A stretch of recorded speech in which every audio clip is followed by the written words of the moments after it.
गीता एक गरीब लड़की है। वह बिन माँ बाप की बेटी है, इसलिए उसकी सास और उसका पति उसे ज्यादा कुछ नहीं कहता।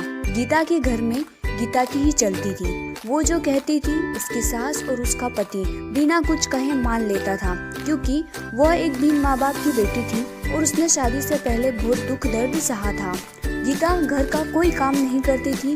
उसके घर का सारा काम उसका पति और उसकी सास करती थी और कुछ काम उसकी बेटी भी करती थी। गीता तो रोज अपना पर्स लेकर बाहर घूमने चली जाती थी। गीता को कोई कहता भी नहीं था कि वह इस तरह रोज बाहर न जाए या घर का काम करे। का काम उसका पति और उसकी सास कर लेती थी। लेकिन एक दिन उसके पति को उसकी सास ने कहा कि बेटा, गीता को ना रोको टोको तो उसको समझाओ कि इस तरह रोज बाहर जाना सही नहीं होगा।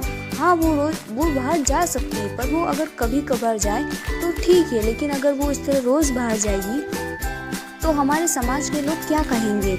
ये सब सुन के गीता का पति बहुत परेशान रहने लगा।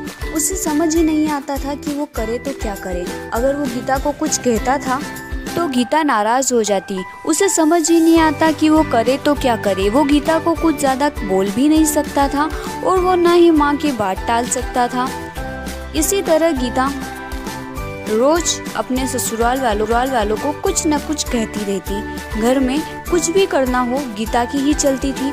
वो अपने पति और अपनी सासू को बहुत बातें सुनाती थी। अगर उनसे कोई काम ठीक से नहीं होता तो भी वे उन्हें डांट लगाती थी। फिर भी उसका पति और उसकी सास चुपचाप उसकी सारी बातें सुनते रहते थे, ये सोचकर कि कभी न कभी गीता को एहसास होगा कि वो जो व्यवहार करती है वो सही नहीं है। हम उसे लाड़ प्यार करते हैं, इसका मतलब ये नहीं कि वो हवा में उड़ने लगे। पर यह बात कभी उसके ससुर ने और उसके पति ने उसके मुंह पर नहीं कही। उन्हें सिर्फ इसी बात का विश्वास था कि कभी न कभी उसे इस चीज का एहसास होगा। एक दिन ऐसे ही गीता अपनी सहेली रश्मि से मिलने जाती है। वो दोनों काफी दिनों के बाद मिलती है। रश्मि उसको सारी बातें बताती है कि कैसे उसकी सासू उस पर अत्याचार करती है और उसका पति भी उसकी सास की मदद करता है, उसे कुछ नहीं कहता। उसकी सास उसके पति को उसके खिलाफ भड़काती भी रहती है। वो चाहे कितना भी काम कर ले, कितनी भी अच्छी तरीके से घर की सारी साफ सफाई करे, सारा काम करे, फिर भी उसकी सासू उसमें नोकझोंक निकाली देती थी और उसका पति भी उसकी माँ का साथ देता था। जब ये बात रश्मि ने गीता को बताई तो गीता को एहसास हुआ कि वो तो अपने पति और अपने सासू के साथ इतना बुरा व्यवहार करती है, घर का कोई काम नहीं करती, फिर भी उसकी सासू और उसका पति उसे कुछ नहीं कहता।